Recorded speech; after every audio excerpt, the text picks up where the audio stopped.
Donc vidéo dans la série Rééducation populaire. Donc là, une discipline fondamentale, vraiment, l'histoire de France, hein. Alors c'est un peu compliqué, bien entendu, foutez à la poubelle tous les bouquins actuels, hein, de collège, de lycée, c'est de la merde, c'est l'horreur, c'est de la propagande. Foutez en l'air aussi les vieux auteurs de type Michelet, hein, anticlérical, libéral, etc. Là, c'est le 19e, le 20e siècle, c'est le règne de la franc-maçonnerie.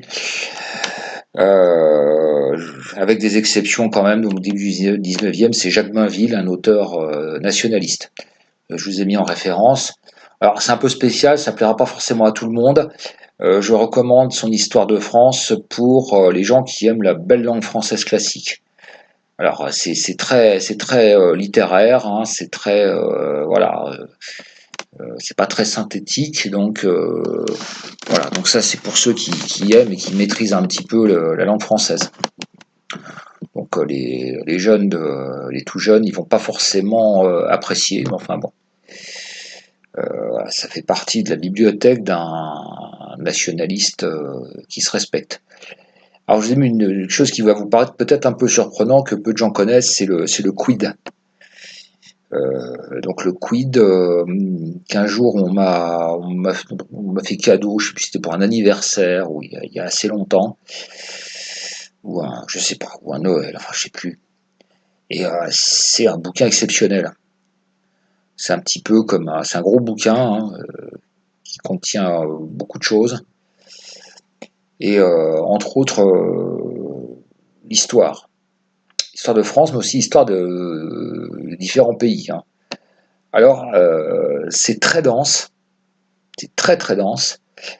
Il faut prendre son temps, mais l'intérêt c'est que c'est très, comme ils sont obligés de faire quelque chose de, c'est une espèce d'encyclopédie, ils ont été obligés de rester très factuels. Donc c'est une banque de données, c'est l'histoire avec que des faits, des faits, des faits. Il n'y a pas de, il y a très peu d'interprétation, donc c'est pas sujet, c'est assez objectif. Donc vous avez les faits et après c'est tout, hein. Donc c'est dense, c'est écrit tout petit, c'est pas forcément facile à lire. Mais vraiment, je recommande. C'est une banque de données fabuleuse, hein. Donc, si vous trouvez d'occasion, bon, ça se trouve, hein, donc, et les éditions des années 2000 ou même des années 90, ça reste tout à fait acceptable, hein. Je sais pas quand ça a commencé à apparaître. Je crois que c'est au début des années 90, il me semble. Voilà, donc moi j'ai un exemplaire des années 2000. Bon, ça reste valable, hein, il y a des choses périmées, mais enfin voilà, alors, il faut s'efforcer. Donc moi, ce que je conseille dans les cercles, hein, c'est d'y aller petit à petit, hein.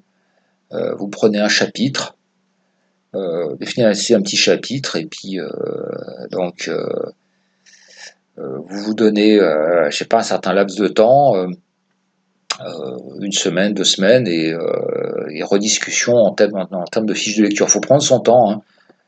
Mais voilà, l'histoire de France, ça s'apprend pas comme ça, hein, donc voilà, faut faire cet effort, hein. Et ce que je rappelle toujours, c'est que on ne peut pas aimer ce qu'on connaît pas, hein. Donc effectivement, les gens qui n'ont aucune culture de la France, ils peuvent pas aimer la France, hein. Si vous connaissez pas le français, vous n'aimez pas la magnifique langue française. Et si vous connaissez pas l'histoire de France, si vous connaissez, bah vous pouvez pas aimer la France. Ça c'est pas possible, hein. Si vous voyagez pas en France, hein, si vous faites toutes vos vacances si vous faites des vacances de beauf en Thaïlande, en Tunisie ou je sais pas quoi, bah vous pouvez pas aimer la France. Et ben voilà. Voilà. Donc quelques conseils. Alors pour les gens qui veulent compléter, il y a des choses très simples, hein. C'est par exemple la collection Que sais-je, hein. Pas des choses trop. Si vous trouvez des choses anciennes, hein, pas des choses trop récentes, sur des sujets qui sont un peu politiques, évitez. Mais là, c'est la collection Que sais-je, surtout d'occasion, des vieilles éditions, ça c'est très intéressant. C'est simple à lire, ça se lit vite, c'est des petits bouquins. Voilà. Bon, je redonnerai peut-être d'autres conseils pour des thèmes sur des thèmes précis, je sais pas, style Moyen-Âge ou autre. Alors, je vous donne tout de suite aussi en référence, je vous mets en lien, c'est sur YouTube, moi je trouve fabuleux, c'est Henri Guillemin.